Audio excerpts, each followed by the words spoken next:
नमस्ते प्यारे बच्चों। तो आइए हम देख रहे थे एड ग्रेड अभ्यास पुस्तिका कक्षा 8वीं की गणित। इसको हमने समझा है, अध्याय 1, 2, 3 इसके सभी समझ लिए हैं। यदि किसी कारणवश आप इनको नहीं देख पाए हैं या आपने अपनी एड ग्रेड में नहीं भरा है तो इसके डिस्क्रिप्शन में लिंक दी है, उस पर जा कर के देख सकते हैं। या हमारे व्हाट्सएप ग्रुप से जुड़ जाइए तो उस पर भी लिंक डली हुई हैं और उस पर वीडियो डली हैं। या हमारा जो टेलीग्राम ग्रुप है उससे जुड़ जाइए, तो टेलीग्राम से जुड़ करके वहाँ सभी PDF डले हुए हैं, तो उनको आप देख सकते हैं।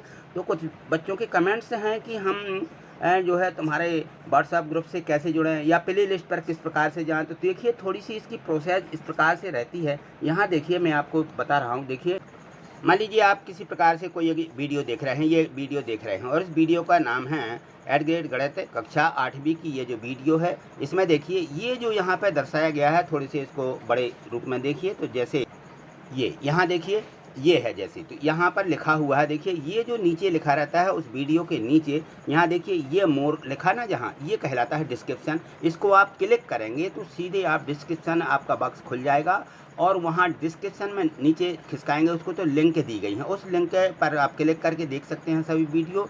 और आप लोग कहते हैं कि हम कमेंट्स कैसे करें। देखिए ये लिखा हुआ है कमेंट्स, COMMENTS कमेंट्स है ना, और यहाँ लिखा ऐड आ कमेंट्स। इसको आप क्लिक करेंगे। जैसे ही आपने ऐड ए कमेंट को क्लिक किया तो यहाँ पे आपका मैसेज खुल जाता है और मैसेज पर जो भी आपको समस्या हो वो समस्या को लिख दीजिए और बस यहाँ पे तीर का निशान जो ऐसा बना रहता है एरो, उसको आप क्लिक करेंगे तो वो मेरे पास आ जाएगा आपका कमेंट से, और मैं उसको देख करके आपकी जो भी समस्या होगी मैं आपको उसको हल करने की कोशिश करूँगा। और देखिए यहाँ पे ये चिन्ह रहता है लाइक का, है ना, तो इसको क्लिक कर देते हैं तो ये जैसे इस प्रकार दिख रहा है तो ये दिखने लगता काला। और देखिए ये शेयर का रहता है निशान, इसको यदि आप किसी को शेयर करें, अपने जो दोस्त होते हैं तो उनको शेयर लाइक इसलिए करना पड़ता है कि क्योंकि जब हम शेयर या लाइक वीडियो को करते हैं तो हमें सर्च पर वो वीडियो तुरंत मिल जाती है, नहीं तो सर्च करने में भी दिक्कत होती है। और देखिए यहाँ पे ये लिखा हुआ है गणित वाले सर, ये चैनल का नाम है। यदि आप इसको क्लिक करते हैं, जैसे इसको क्लिक करते हैं तो प्ले लिस्ट खुल जाती है। सबसे पहले तो इसको देखिए, मैं इसको क्लिक करके बता रहा हूँ। मैंने ये जैसे ही इसको क्लिक किया तो अब देखिए यहाँ पे ये नीचे यहाँ पे इस प्रकार से दिखने लगेगा आपको। यहाँ होम है, यहाँ वीडियोज़ डली हैं, यहाँ शॉर्ट्स हैं, ये प्ले लिस्ट है। इस प्ले लिस्ट को आपको क्लिक करना है तो आपको सभी प्ले लिस्ट मिल जाएगी, उस पर जाके कोई भी वीडियो आप देख सकते हैं। ठीक है, तो ये प्रोसेस रहती है। और इसके आगे देखिए प्ले लिस्ट के आगे इसको हम जैसे खिसकाते हैं तो इस प्रकार से आ जाता है प्ले लिस्ट। प्ले लिस्ट के बाद में ये कम्युनिटी दी गई है, ठीक है ना। इस कम्युनिटी को आप यदि क्लिक करते हैं तो जैसे ही आप इसको क्लिक करते हैं तो इस पर हमारी सभी लिंक दी गई हैं। देखिए मैंने इसको क्लिक किया और क्लिक करने के बाद ये देखिए ये कम्युनिटी खुल जाती है, नीचे इस प्रकार से लाइन खिंच जाती है ना। और यहाँ देखिए ये लिखा है हिंदी कक्षा 8 एड ग्रेड अभ्यास पुस्तिका की प्ले लिस्ट लिखा है, तो ये हिंदी की प्ले लिस्ट दी गई है। इसको भी आप क्लिक करके सीधे प्ले लिस्ट पर पहुँच जाते हैं। या फिर देखिए इसको ऊपर खिसकाइए, इस प्रकार से यदि आप इसको ऊपर खिसकाते हैं तो यहाँ देखिए एक और इसमें लिंक दी गई है हमारे व्हाट्सएप चैनल से जुड़ने के लिए, इस पर क्लिक करें। तो ये जो लिंक दी गई है इस पर आप जैसे ही क्लिक करेंगे तो हमारा जो व्हाट्सएप चैनल है उससे आप सीधे जुड़ जाएंगे और उस पर आपको सभी वीडियोज़ और नए नए अपडेट्स जो आते हैं वो सभी आपको इस पर प्राप्त होते रहेंगे। तो इससे आप निश्चिंत होकर के इस पर जुड़ जाइए, ठीक है। तो ये थी थोड़ी सी प्रोसेस। चलिए आगे देखिए। तो हम देख रहे हैं एड ग्रेड अभ्यास पुस्तिका कक्षा 8वीं की जो गणित है इस वर्ष की, और इसमें आज हमें देखना है, यहाँ देखें तो ये जो अनुक्रमणिका दी गई है, इस अनुक्रमणिका में हम यहाँ देखेंगे तो इसमें दिया गया है, इसमें यहाँ पर आइए, इसमें दिया गया है ये है यहाँ पे अध्याय 4 आंकड़ों का प्रबंधन। ठीक है, यहाँ पर हमने जो है अध्याय 1, अध्याय 2 और ये अध्याय 3 चतुर्भुजों को समझना, तो इस प्रकार से ये हमने समझ लिए, पढ़ लिए हैं। आज हम अध्याय 4 आंकड़ों का प्रबंधन इस अध्याय को समझेंगे। तो यहाँ देखिए इसमें जो दिया गया है यहाँ पे है अध्याय 4, ये है अध्याय 4, इसमें है आंकड़ों का प्रबंधन। ठीक है, तो अब यहाँ देखें तो इसमें जो अध्याय 4 दिया गया है, इसमें ये पूर्व की तैयारी रहती है। और इसमें रहता क्या है कि जो हमने पिछली कक्षाओं में पढ़ा है, ठीक है, तो उसका थोड़ा सा नॉलेज दिया रहता है कि हमें ये सब चीज़ें आती हैं कि नहीं आती हैं। तो कक्षा 7वीं में हमने ये सब पढ़ लिया है कि हमारे जो आंकड़े मिलते हैं हमें कैसे प्राप्त होते हैं और आंकड़ों के इन मान को क्या क्या कहते हैं। इसमें हमने कुछ चित्र आलेख, दंड आलेख इस प्रकार से भी सीखे हैं, तो उन सब का यहाँ पे उपयोग दिया गया है। तो यहाँ देखें ये दिया गया है कि आंकड़ों के अध्ययन से उन्हें क्रमबद्ध संगठित करते हैं तो वो आंकड़े कहते हैं, और इस प्रकार से कोई सूचनाएं रहती हैं उनको हम एकत्रित करते हैं, उन्हें हम डाटा या आंकड़े कहलाते हैं ये चीज़ें। अब यहाँ देखो ये दिया गया है, उच्चतम और न्यूनतम प्रेक्षणों के बीच का जो अंतर होता है उसको परिसर कहते हैं। ये परिभाषा निश्चित ही यहाँ पे लिख लें और इसको याद करके रखिएगा। और यहाँ पे देखें, यहाँ पर कुछ आंकड़े दिए गए हैं, इस प्रकार से समझाए हैं कि हम परिसर किस प्रकार से निकालते हैं। तो परिसर की निश्चित है एक प्रश्न पूछा ही जाता है कि परिसर बराबर उच्चतम और ऋण न्यूनतम प्रेक्षण, इनको इस प्रकार से हम आंकड़ों को आरोही क्रम में रख करके घटा देते हैं। ठीक है, यहाँ देखिए माध्य क्या कहलाता है, किसी भी चीज़ का औसत, ठीक है ना, औसत क्या कहलाता है, माध्य कहलाता है। क्योंकि हम औसत पढ़ भी चुके हैं तो माध्य बराबर हम यहाँ पे इसका सूत्र इस प्रकार से लिखेंगे, सभी प्रेक्षणों का योग बटे प्रेक्षणों की संख्या। ठीक है, तो यहाँ माध्य इस प्रकार से हम निकाल लेते हैं। चलिए आगे देखिए, तो इसमें बहुलक भी दिया गया है। यह बहुलक क्या कहलाता है, जब हम आंकड़ों को आरोही क्रम में रख लेते हैं तो आरोही क्रम में व्यवस्थित करने के बाद हम देखते हैं कि जिस अंक का अधिक बार यहाँ पे प्रयोग हुआ है वही हमारा बहुलक होता है। तो देखिए यहाँ पे सबसे अधिक बार 7 आया है, 7 3 बार आ गया, तो इससे आंकड़ों का बहुलक जो है वो 7 कहलाएगा। ठीक है, अब हम आंकड़ों को आरोही या अवरोही क्रम में यदि रखते हैं तो एक और मान हमें मिल जाता है, जो बीच मध्य का मान होता है उसको माध्यक बोला जाता है। मध्य के मान को क्या बोलते हैं, माध्यक। या फिर ऐसे भी निकालते हैं कि n/1/2वां पद। ठीक है, इसका मतलब होता है कि ये 5वां पद 6वां पद कौन सा पद है, तो यहाँ पद सीधे उस पर गिनती के अनुसार आ सकते हैं। ठीक है, चलिए, तो ये थी थोड़ी इसमें प्रोसेस जानकारी दी गई थी। तो इसको अब हम आगे के जो प्रश्न दिए गए हैं इन सभी को हम यहाँ पर देखेंगे, क्योंकि ये सब हमसे आगे चल के इसमें पूछा भी गया है कि क्या होती हैं ये चीज़ें। तो यहाँ देखिए आगे चल के हम इनको भी पढ़ेंगे। इसमें दिया गया है दंड आलेख, पाई चार्ट। ये पाई चार्ट और हमें पढ़ना है। पाई चार्ट जो पाई बनता है, हम उसमें जो हमारी ज्यामिति रहती है, ज्यामिति में पाई हमें इसमें मिलता है। जो हमारा वृत्त रहता है, वृत्त से हम पाई का उपयोग करना सीखे हैं। तो यहाँ देखेंगे। अब यहाँ देखिए जो इसके प्रश्न दिए गए हैं, यहाँ से देखें तो प्रश्न क्रमांक 1 दिया गया है इसमें। तो इस प्रश्न में ऑब्जेक्टिव जो प्रश्न या बहुविकल्पीय प्रश्न रहते हैं वो इसमें दिए गए हैं। तो यहाँ देखें, इसमें जब एक सिक्के को उछाला जाता है तो चित्त प्राप्त करने की प्रायिकता, एक शब्द और आया है, प्रायिकता क्या कहलाती है भाई। ठीक है ना, तो हमारी जो घटना घटित होती है उसके परिणाम जो हमें मिलते हैं वो प्रायिकता कहलाती है। जैसे मान लीजिए इन लोगों ने यहाँ कहा कि एक सिक्के को उछाला जाता है तो चित्त प्राप्त करने की प्रायिकता क्या होगी। जब हम सिक्का को ऊपर उछालते हैं तो उसमें 2 संभावनाएं रहती हैं, या तो वो चित्त गिरेगा या पट्ट गिरेगा, है ना। तो 2 संभावनाएं होती हैं, 2 में से एक की बात कर रहे हैं, तो इसका जो प्रायिकता बन जाती है वो 1/2 होती है। तो यहाँ बी वाला ऑप्शन में दिया 1/2, तो यहाँ उत्तर के रूप में लिख देंगे। और यहाँ देखें, ये रहती हमारी OMR शीट, यानी यहाँ पे इस प्रकार से हमें भरना पड़ती है ABCD। इसमें से कौन से गोले को हमें भरना है। तो यहाँ देखिए ऑप्शन ABCD दिए गए, तो बी वाले जो ऑप्शन दिया गया है इसको बी वाले गोले को हम यहाँ पे भर देते हैं। ठीक है, चलिए इसी प्रकार से हमें इनको भरते चलना है। आगे प्रश्न हम हल करते जाएंगे और इसको हम कंप्लीट करते जाएंगे। तो यहाँ देखें प्रश्न 2 दिया है, जब एक पासे को फेंका जाता है तो 2 आने की प्रायिकता। अब देखिए जब हम पासा फेंकते हैं, पासे में या हमारी जो छकड़ी रहती है उसमें कितने अंक रहते हैं, उसमें 6 अंक रहते हैं, है ना। तो 6 आने की संभावना तो रहेगी, 6 में से कोई भी आ सकता है। अब इन्होंने कहा कि उसमें से 2 आने की प्रायिकता बताइए, तो 2/6 हो जाएगा। ठीक है, ये कहलाती है प्रायिकता, यानी जो घटना घटनी है उनमें से क्या पूछा गया है वो होती है प्रायिकता। तो यहाँ देखिए 2/6 इसमें दिया है बी वाले में, तो बी वाला यहाँ पे गोला भर देंगे और यहाँ पर उत्तर के रूप में हम इसको लिख देंगे। ठीक है, यहाँ देखें तीसरे प्रश्न में दिया कि संपूर्ण और उसके एक भाग को दर्शाने वाला आलेखीय निरूपण क्या कहलाता है। जो संपूर्ण है, पूरा भाग दर्शाता है, ठीक है, उसको दर्शाने वाला जो आलेख निरूपण होता है उसको पाई चार्ट कहा जाता है। क्या बोलते हैं उसको, पाई चार्ट। ठीक है, प्रश्न है चौथा देखें, संकेतों का प्रयोग करते हुए आंकड़ों का चित्रीय निरूपण कीजिए। ठीक है, तो इनको हम चित्रों का जो निरूपण करते हैं वो हमारे क्या कहलाते हैं, पाई चार्ट कहलाते हैं। कि रेखे कालेख की चित्रालेख की आयत क्या कहलाते हैं, वो कहलाते हैं। चित्रों के माध्यम से जो निरूपण किया जाता है उसको चित्रालेख कहते हैं। क्या कहते हैं, चित्रालेख। ठीक है, और सी में दिया गया तो सी वाला ऑप्शन यहाँ पे भर देंगे। चलिए 5वां प्रश्न में दिया कि दिए आंकड़ों का बहुलक अभी हमने आगे देखा था कि हम इसको आरोही क्रम में लिखते हैं। तो आरोही क्रम में लिखने के बाद जो अंक अधिक बार आया है इनको सम्मिलित करके भी लिखते जाते हैं। तो देखिए यहाँ पर कितने बार कौन संख्या आई है। तो सबसे अधिक बार 9 आया है, 1 2 3 4 बार आया है 9। तो इस जो आंकड़े दिए हैं इनका बहुलक 9 होगा। ठीक है, यहाँ पे 9 लिखेंगे, 9 ए में दिया है, ए वाला ऑप्शन यहाँ पे भर देंगे, यहाँ उत्तर के रूप में इसको लिख देंगे। ठीक, चलिए आगे देखें। अब यहाँ देखिए जो प्रश्न दिए गए हैं, इसमें प्रश्न 6 दिया गया है कि एक थैले में 5 लाल गेंदें हैं और 3 पीली गेंदें हैं। ठीक है, थैले के अंदर बिना देखे लाल गेंदें प्राप्त करने की प्रायिकता ज्ञात कीजिए। तो अब देखिए, अब हमने प्रायिकता पढ़ी है कि कुल घटना कितनी है। जैसे थैले में 5 और 3 कितनी गेंदें डली हुई हैं, 8 गेंदें हैं, तो घटनाएं कितनी हैं, 8 घटनाएं घट रही हैं। तो परिणाम जो उसका मिलने वाला है, ठीक है ना, ये 8 तो संभावना है उसमें कि 8 डली हैं, 8 में से कोई भी आ सकती है, निकालेंगे बिना देखे, है ना। तो उसमें से लाल गेंद प्राप्त करने की प्रायिकता, अब देखेंगे लाल गेंदें कितनी हैं, लाल गेंदें 5 हैं, है ना। ये दिया गया है कि 5 लाल गेंदें हैं, तो यहाँ लिखेंगे कुल परिणाम कितने हैं, 5 और 3 8, यानी 8 घटनाएं संभावित है ना, 8। तो अब 8 में से कौन सी घटना को घटित करना है, कौन सी घटना यहाँ पूछा गया है। तो देखिए लाल गेंद प्राप्त करने का परिणाम कितना होगा, 5 होगा, क्योंकि 5 दी गई हैं परिणाम में, है ना। तो लाल गेंद प्राप्त करने की प्रायिकता 5/8 होगी। ठीक, इस प्रकार से हमें प्रायिकता निकालना है।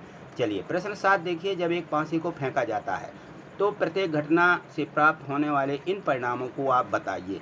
5 से बड़ी संख्या बताइए क्या होगी, 5 से बड़ी संख्या नहीं है उसको भी बताइए, सबसे छोटी अभाज्य संख्या बताइए और सम संख्या भी बताइए कि क्या है ये।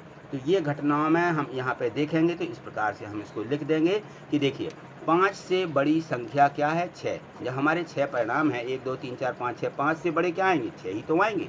5 से बड़ी और 5 से बड़ी जो संख्या नहीं है, 5 से छोटी है ना, तो 5 से बड़ी संख्या जो नहीं है वो संख्या 1 2 3 और 4 हैं, ये 5 से बड़ी नहीं है। और यहाँ पूछा गया कि सबसे छोटी अभाज्य संख्या 2 होती है, सबसे छोटी अभाज्य संख्या 2 है। ठीक, सम संख्याएं, अब सम संख्याएं देखना, तो इसमें 2 4 6 8 2 4 और 6 ये 3 सम संख्याएं हैं 1 से 6 तक की गिनती में, है ना, क्योंकि पांसे में 6 ही अंक होते हैं। चलिए आगे देखें, तो इसमें दिया है, अब यहाँ देखिए प्रश्न 8 दिया है। प्रश्न 8 में दिया है कि दिए आंकड़े किसी राज्य की वार्षिक उत्पादन को दर्शा रहे हैं, इन आंकड़ों का पाई चार्ट पर प्रदर्शित कीजिए, यानी पाई चार्ट बनाइए। तो आपको इस प्रकार से उत्पादन गेहूं, शक्कर, चावल ये दिए रहेंगे और ये सारणी दी रहेगी इस प्रकार से कि ये गेहूं कितना है, शक्कर कितना है, चावल कितना है, ये उत्पादन दिया गया है। ठीक है ना। तो अब हमें इसका पाई चार्ट किस प्रकार से बनाना है, तो सबसे पहले आपको करना क्या है, यहाँ समझिए। तो ये जो उत्पादन दिया है इस प्रकार से लाइन से लिख लेंगे कि उत्पादन गेहूं, शक्कर, चावल इनका बस है। तो 3 किस्म यहाँ दी गई हैं, इनको हम यहाँ लिख लेंगे उत्पादन के रूप में। इसके बाद सारणी में हमें क्या क्या रखना है, दूसरा आ जाएगा नंबर में हमारा वार्षिक उत्पादन। ठीक है ना। तो इनका हम जो है इनको लाइन से इस प्रकार से खड़े में हम अपनी सारणी में लिख लेंगे और इसके बाद इनको क्या करेंगे, इनको जोड़ देंगे। इन सभी को क्या करना है, यहाँ पे जोड़ लगा देना, तो ऐसे में ये जोड़ आ जाएगा। अब 2 हमें यहाँ पे भाग और सारणी में बना के रखना है कि संपूर्ण का भाग क्या है और केंद्रीय प्रवृत्ति की माप क्या है। ये 2 हमें याद करके रखना है, तो हमसे ये पाई चार्ट बहुत अच्छे से बन जाएगा। अब चलिए यहाँ आगे देखिए, इसमें हमने वार्षिक उत्पादन को क्या किया, यहाँ पे जोड़ दिया, ये हमारा आ गया यहाँ पे योग। ठीक है, ये हमारा संपूर्ण भाग आ गया टोटल, इसको हम जोड़ते हैं। तो अब इसके बाद देखिए करना क्या है, ये जो हमारा 6750 यानी 6750 आया है, ये पूरा आ गया। पूरे का हमें क्या निकालना, भाग दे करके निकालना है। तो ये 27 से 50 में इसका भाग देंगे, 2500 में भाग देंगे, 1500 में हम इसका भाग देंगे। तो संपूर्ण का भाग यहाँ देखिए इस प्रकार से लिखते जाएंगे। ये 27 बट्टे में आ जाएगा, 27 50 बटे में 67 50। ठीक है ना।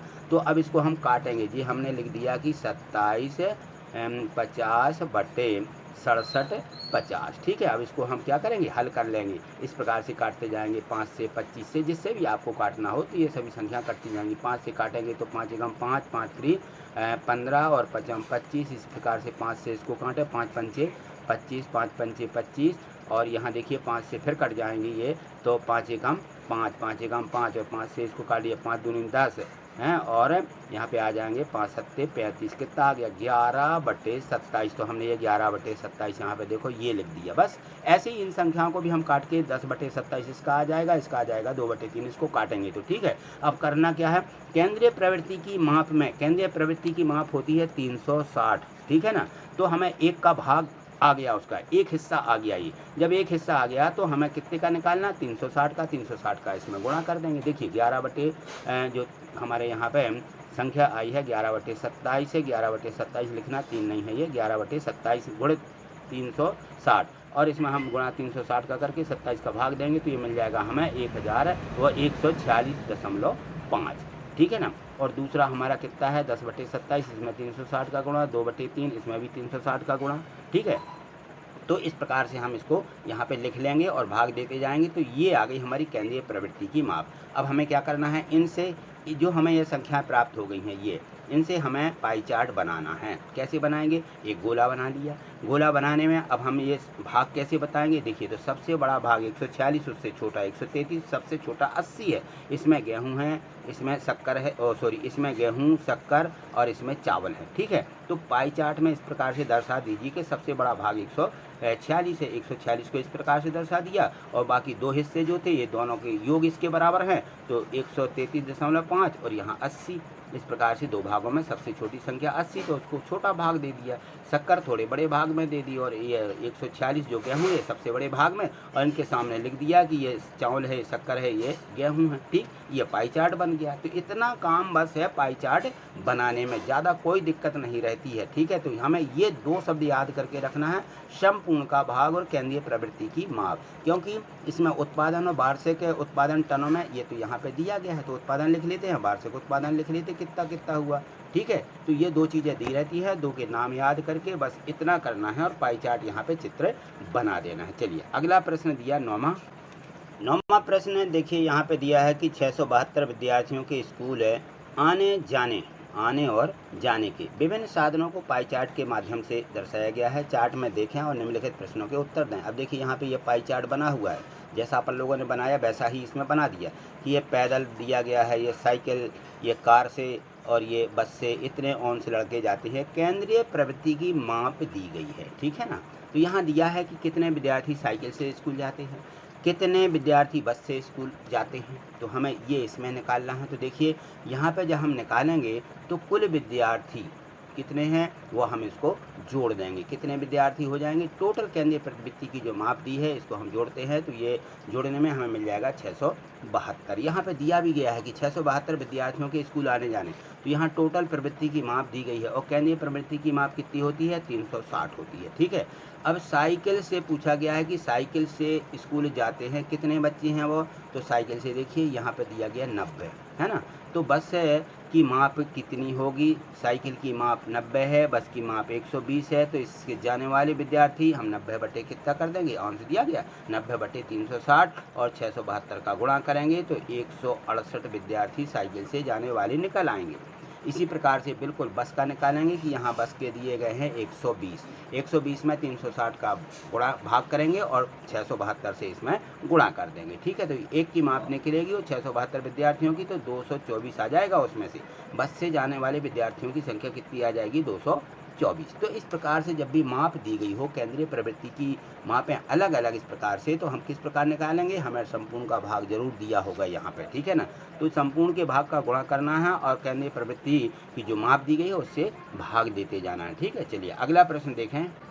प्रश्न है 10 दिया गया है जो कि बिल्कुल सरल ही है कि ये दिए गए पाई चार्ट में सिंचाई के विभिन्न तरीकों को दर्शाया गया है। पाई चार्ट पढ़ें और इनके उत्तर दें प्रश्नों के। यहाँ देखिए पहला प्रश्न है, कितने प्रतिशत भूमि नहरों द्वारा सिंची जाती है, 17% भूमि किस माध्यम से सिंची जाती है, ट्यूबवेल से सिंची जाने वाली भूमि का प्रतिशत कितना है। तो अब देखिए सीधे सीधे आपको ये पाई चार्ट में देखना है और बता देना है।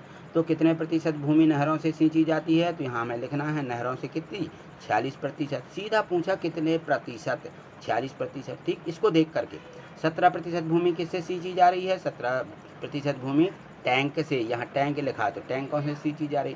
ट्यूबवेल से कितने प्रतिशत भूमि सिंची जा रही है, यहाँ पे ट्यूबवेल लिखा हुआ 25%, ठीक है। तो यही उत्तर यहाँ सीधे सीधे हमें यहाँ पे लिख देना। देखिए तो यहाँ हमने इस प्रकार से नंबर 1, 2, 3 तीनों के प्रश्नों के उत्तर ज्यों के त्यों जैसा वहाँ समझा वैसे यहाँ पे लिख दिया। चलिए प्रश्न 11वां देखिए, इसमें दिया गया है कि नीचे एक दंड आलेख है दर्शाया गया है। इस दंड आलेख में अलग अलग शैक्षिक वर्षों में कक्षा 8वीं VII लिखा है, यानी 8वीं के विद्यार्थियों की संख्या दर्शाई गई है। दंड आलेख को देख करके इन प्रश्नों के उत्तर देखिए। ये देखिए दंड आलेख है, यहाँ पे नीचे दी गए हैं शैक्षिक वर्ष, वर्ष 2003-4, वर्ष 2004, 5, 5, 6, 6, 7 और 7, 8, यह नीचे क्या दिए गए हैं, वर्ष दिए गए हैं। और यहाँ देखें कक्षा 8वीं के विद्यार्थियों की संख्या यहाँ पे ये दी गई है। ठीक है, अब इनके ये पाई चार्ट बने हुए हैं, तो वो सॉरी इसके दंडालेख हैं। अब इस दंडालेख में हमें देखना है, यहाँ पे प्रश्न पूछे जा रहे हैं, तो इन प्रश्नों के उत्तर यहाँ पे हम लिखेंगे। अब चलिए यहाँ देखते जाइए और इन प्रश्नों के उत्तर यहाँ पे ढूंढते चलिए। पहला ही प्रश्न दिया गया है कि इस दंड आलेख द्वारा क्या सूचना दी जा रही है। तो कक्षा 8वीं के विद्यार्थियों की संख्या बताई जा रही है प्रत्येक वर्ष में, प्रत्येक शैक्षिक वर्ष में। ये भी हमें लिख देना है कि शैक्षिक वर्ष में क्या बताया जा रहा है, विद्यार्थियों की संख्या। किस कक्षा के, कक्षा 8वीं के विद्यार्थियों की संख्या शैक्षिक वर्ष दिए गए प्रत्येक वर्ष में, ऐसा भी लिख सकते हो कि प्रत्येक वर्ष में कक्षा 8वीं के विद्यार्थियों की संख्या की सूचना दी जा रही है। ठीक है, यहाँ देखें किस वर्ष में विद्यार्थियों की संख्या में अधिकतम वृद्धि हुई। तो सबसे ज़्यादा वृद्धि का मतलब होता है कि एकदम बढ़ जाना, ये सबसे अधिक आ गई, ये नहीं पूछी जा रही। वृद्धि का मतलब है कि जैसे मान लीजिए किसी सन में मतलब 5 थी और सीधे जाके 15 हो गई, तो बहुत बड़ी वृद्धि हो जाती है। फिर भले 16, 17, 18 इस प्रकार से बढ़ती गई हो। तो यहाँ हमें देखना है किस वर्ष में ऐसे आंकड़े आए हैं। तो हम देखते हैं कि यहाँ देखें वर्ष 2003-4 में कितनी 100 थी और 2004-5 में कितनी पहुँच गई, 200 हो गई, दोगुनी हो गई भाई। तो यहाँ पे देखिए ये जो दोगुनी हुई है 2004-5 में, यही संख्या है। इसके बाद तो ये मुश्किल से है तो 50 बढ़ के आगे जा रही है ना। तो सबसे अधिक वृद्धि किस सन में हुई है, 2004-5 में। तो यहाँ हम लिख देंगे बा में कि वर्ष 2004-5 में संख्या में अधिकतम वृद्धि हुई है। ठीक है ना, तो हमें इसको देख करके भी इन प्रश्नों के उत्तर देना है। यहाँ चलिए यहाँ देखिए लिखा है कि वर्ष, इसमें पूछा गया है किस वर्ष में विद्यार्थियों की संख्या अधिकतम है। अब अधिकतम तो ये तो लास्ट में दिया है कि 2007-8 में विद्यार्थियों की संख्या सबसे ज़्यादा है 350, ये दिया गया। ठीक, अब अगला प्रश्न है कि बताइए कि सत्य या असत्य। 2005-6 में विद्यार्थियों की संख्या 2003-4 की संख्या की दुगुनी है, तो नहीं है, ये असत्य है। यहाँ देख लें क्या दोगुनी है इसमें, 2003 संख्या 2005-6। अब यहाँ पे 5 और 6 में कितनी दी गई है, ये देखिए ये 5-6 है और दूसरा दिया गया है 3 और 2004, तो ये 2003 और 4 है। अब यहाँ देखें दोनों में अंतर देखें यहाँ पे कि दोगुनी है क्या, ये 5-6 की देखिए और 2003-4 की देखिए। 3-4 में संख्या 100 थी और 2005-6 में कितनी पहुंच गई है, ये 250 पहुंच गई है। तो 100 से 200 होती तो दोगुनी होती। अच्छा 4-5 में भले ये दोगुनी हो गई है, यहाँ पे 200 है ना, तो ये कितनी है यहाँ पे 250 है। तो 250 है यानी दोगुनी नहीं है, तो दोगुनी से ज़्यादा है। ठीक है, तो हम लिखेंगे असत्य है। क्या लिख देंगे, असत्य, क्योंकि 2003-4 की पूछी गई थी। चलिए अगला प्रश्न देखें, यहाँ पे इसमें दिया है प्रश्न 12वां, इसको पढ़िए। एक द्विदंड आलेख में 2 शैक्षिक वर्षों में एक विद्यार्थी द्वारा अलग अलग विषयों में प्राप्त किए गए अंक दिए गए हैं। इस द्विदंड आलेख को देखकर इन प्रश्नों के उत्तर दीजिए। तो यहाँ पे द्विदंड आलेख कैसे बनाए, इन्होंने 2 शैक्षिक वर्ष दिए हैं इसलिए 2 दंड आलेख बनेंगे, क्योंकि वर्ष दिया है 2005-6 और 2006-7 में एक ही विद्यार्थी द्वारा अंक प्राप्त किए गए हैं अलग अलग विषयों में। तो देखिए यहाँ पे विषय दिए गए हैं, ये देखें यहाँ पे दर्शाए गए हैं कि कौन सी वर्ष में कौन सी इसमें अंक प्राप्त किए गए। उस बच्चे ने 2005 और 6 और 6 और 7, तो ये जो रेड से दर्शाए गए हैं ये 2005-6 हैं और जो यहाँ पे नीले से दर्शाए गए हैं ये 6 और 7, ये वर्ष दिया गया है। ठीक है ना, तो ये जो वर्ष हैं यहाँ पे इनके अलग अलग दिए गए। ये 2005-6 के ये लाल वाले, ये रेड में जो दर्शाए गए हैं 2005-6 में हैं और 6 और 7 में ये हमारे यहाँ पे नीले दिए गए। ठीक है, ये दंडालेख दिए गए हैं। तो यहाँ पे ये देखिए एक विद्यार्थी द्वारा प्राप्त किए गए यहाँ पे अंक लिखे हुए हैं और यहाँ पे उसके सब्जेक्ट लिखे गए हैं, विषय हिंदी, अंग्रेजी, गणित, विज्ञान, सामाजिक विज्ञान, इतने बस इसमें दिए गए हैं, संस्कृत नहीं है। 5 विषय हैं, 1, 2, 3, 4, 5। है ना। तो इन 5 विषयों में उसके द्वारा प्राप्त किए गए अंकों के यहाँ प्रश्न पूछे जा रहे हैं। तो अब देखें यहाँ इस द्विदंड आलेख में क्या सूचना दी जा रही है, ठीक है ना। तो एक विद्यार्थी द्वारा वर्ष 2005-06 और 6-7 में, ठीक है, इन विषयों में कितने कितने अंक प्राप्त किए हैं ये यहाँ पे पूछा जा रहा है। तो हम यहाँ लिख देंगे कि इस द्विदंड आलेख में वर्ष 2005-06 एवं 6-7 में एक छात्र के सभी विषयों में प्राप्त किए गए अंक की सूचना दी जा रही है या अंक दर्शाए गए हैं। यहाँ पे प्रश्न बा है कि किस विषय में विद्यार्थी के प्रदर्शन में सबसे अधिक सुधार हुआ है, किस विषय में सबसे ज़्यादा सुधार हुआ वो हमें यहाँ पे देखना है। तो देखिए यहाँ पे विषय दिया गया है, यहाँ देखिए 2005-06 में उसको कितने अंक मिले थे, 30 अंक मिले हैं 2005-06 में। और यहाँ इस गणित में देखें अगले जो वर्ष 6-7 है उसमें उसको 60 अंक मिल गए। कितना सुधार हुआ, उसको दुगने अंक उसने प्राप्त किए हैं, सबसे अधिक सुधार हुआ है। सामाजिक विज्ञान में तो बहुत कम सुधार हुआ, 50 से 10 बढ़ गए, ठीक है। विज्ञान में तो कम हो गए, ठीक है ना, सुधार नहीं थोड़े से सुधार इसमें भी हुआ है। यहाँ देखें अंग्रेजी में गिर गया है, ठीक है ना, पहले ज़्यादा मिले थे और अब अगले वर्ष में कम हो गए। और यहाँ हिंदी में बिल्कुल कोई सुधार नहीं हुआ, ज्यों के त्यों हैं, उसको जितने अंक 60 मिले थे 60 यहाँ मिले।